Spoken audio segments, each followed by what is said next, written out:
Hello YouTube, Hiker Daniel here. Today we'll talk about what is undoubtedly the Super Mario platformer game that is least played in modern gaming culture, Super Mario Land. When people talk about the classic Super Mario platformer series, they often talk about the first couple of games on the NES, Super Mario Bros., Super Mario Bros. 2 and onwards. But people often seem to forget the first ever portable Mario platformer, Super Mario Land, which is a very interesting game. It was developed as one of the launch titles for the original Game Boy, alongside Tetris and some basic sports games. But Super Mario Land and Tetris were the heavy hitters of the bunch. And especially Super Mario Land, the first Super Mario game you could take on the go. It was a real revolution and people went crazy for the idea of being able to take their favorite NES experience on the go when it released for the first time in 1989. But for all terms and purposes, that wasn't the same game as the original NES game. Super Mario Land might be the most different and probably the most unique game of all the Super Mario platformer series games. And in a way, it was always gonna be different, since this game was not developed by the original team of Super Mario Bros. And the creator of Super Mario Bros., Shigeru Miyamoto, was also not involved in this project, as he was working on his own project. Rather, this game was made by Gunpei Yokoi and his R&D 1 team, who were the creators of games like the original Metroid and Kid Icarus, and they were even the original visionaries and partly creators of the Game Boy itself. And the fact that this game was developed by a completely different team and a completely different director really shows in everything in the game. Gameplay wise, story wise and aesthetically, this game is completely different from basically every Super Mario game. To the point that some people at first glance sometimes accuse the game of being some rip-off bootleg of the Super Mario series.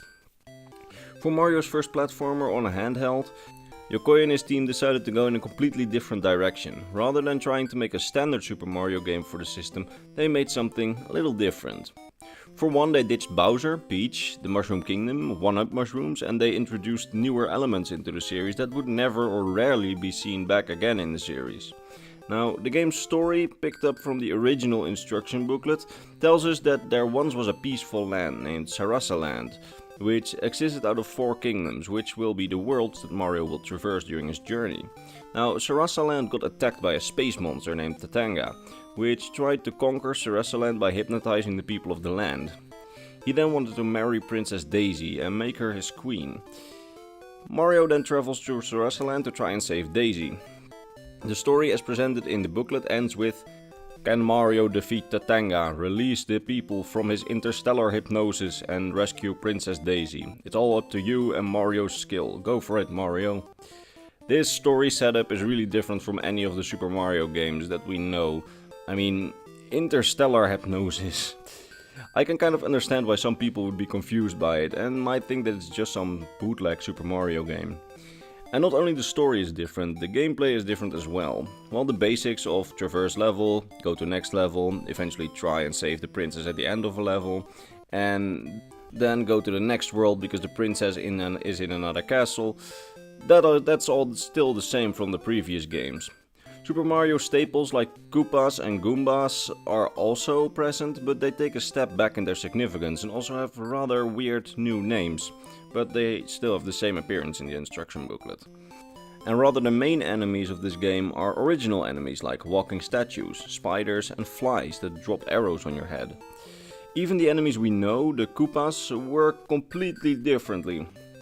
Once you jumped on their heads and they are killed, the shells explode instead of them being pushable, like in other Super Mario games. And power-ups also work differently, like the Flyer Flower is no longer a Fire Flower, it's now a Ball Flower. You throw elastic killing balls across the screen, which tear enemies apart.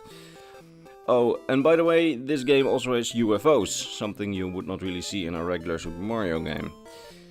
The game's world can only be described as unique. Each of the 4 worlds introduced in the game has their own theme. The first world is Egyptian themed, with hieroglyphs and pyramids. The second is an ocean themed. The third one is a theme of Easter Island, with all the face statues. And the fourth has an Asian theme, with temples and bamboo. Now, instead of a flagpole, you will find 2 doors at the end of every level. One easy to get to, one hard to get to. The one that's hard to get to gets you to a fun little bonus level where you can earn upgrades or lives, while the lower door takes you to the next level immediately. However, undoubtedly my favorite levels in this game are the submarine and plane level, which are sort of shoot 'em up levels. For 2 levels in the game, Mario gets to command a vehicle for the first time in the series. First, he gets to control a shooting submarine and has to make his way through the dangerous ocean. And in the final world, Mario gets in his fighter plane and has to traverse the dangerous skies on the way to the princess, shooting at everything in his way, which was really cool to see in a Mario game. Now, these levels are really fun, and especially the submarine level I would argue is better than regular water levels that we get in Mario games. So I would definitely be in favor of perhaps one day bringing back these mechanics. Now, visually this game is obviously nothing to brag about. It has that early Game Boy look, especially designed to work with the Game Boy's 4-color screen.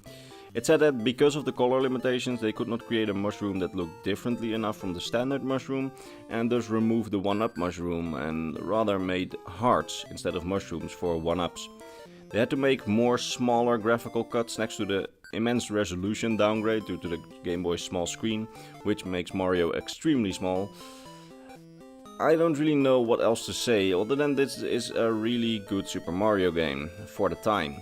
If anything, it's really original, and to be honest, I really love it. I played through the entire thing for this video and I had a great time with it. The graphics and the really glitchy physics are completely outdated, but are a lot of fun in comparison to the really well programmed current Super Mario games.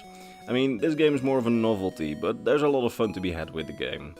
For a Game Boy game in 1989, it did the job very well, and it can be a lot of fun, especially the levels we would never, if rarely, see back in the future iterations of the Mario platformer series, like the submarine and plane level.